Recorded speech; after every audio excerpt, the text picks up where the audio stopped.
નમસ્કાર ખેડૂત મિત્રો, મારી યુટ્યુબ ચેનલ ખેડૂત સાથીની અંદર આપ સર્વેનું હાર્દિક અને ભાવભર્યું સ્વાગત કરું છું. મિત્રો ઘણા બધા ખેડૂતોનો એવો પ્રશ્ન હોય છે કે તુવેરના પાકની અંદર યોગ્ય સમયે ફાલ નથી આવતો અથવા તો મિત્રો ઓછો આવે છે, અને જો ફાલ આવતો હોય તો ફાલ મિત્રો કોઈ કારણથી ખરી પણ જાય છે.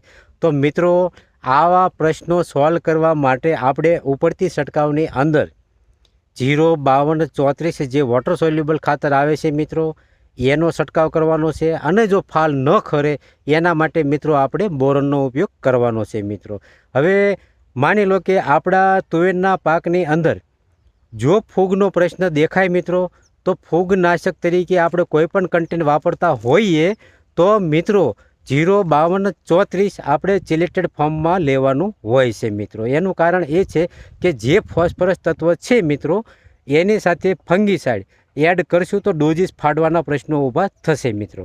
તો આ વાતનું આપણે ધ્યાન રાખવાનું છે. તો મિત્રો આપ સૌ જોઈ રહ્યા છો કે જે કોઈ તુવેરનો પાક છે મિત્રો, એની અંદર સારામાં સારો દાણો બેસાડવા અને મિત્રો ફાલ ન ખરે એના માટે આપણે આવા ડોઝીસનો ઉપયોગ કરવો હિતાવહ બનશે મિત્રો. તો મારી યુટ્યુબ ચેનલ ખેડૂત સાથીને તમને જો યોગ્ય લાગે તો મિત્રો સબસ્ક્રાઈબ કરો અને લાઈક કરો, જેથી કરીને હું ખેડૂત મિત્રોને ઓછા ખર્ચે સારામાં સારું ઉત્પાદન કઈ રીતે મળે એવા પ્રયાસો મિત્રો કરતો હોઉં છું. અને હું મિત્રો એની ટાઈમ મારી જોબ એવી છે કે તમામ ખેડૂતોની મારે ફિલ્ડ વિઝિટો ચાલુ હોય છે, અને મિત્રો તમામ ખેડૂતોના પ્રશ્નો મને ખબર હોય છે, અને તમામ પાકની અંદર હાલ કેવા કેવા પ્રશ્નો હોય છે એના વિશે મિત્રો મને જાણ હોય છે, જેથી કરીને ખેડૂત મિત્રોને હું મારી ચેનલ દ્વારા જાગૃત કરવા માગું છું. અને મિત્રો ઓછા ખર્ચે સારામાં સારું ઉત્પાદન કઈ રીતે મળે એના વિશે મારા પ્રયત્નો હોય છે મિત્રો. હસતું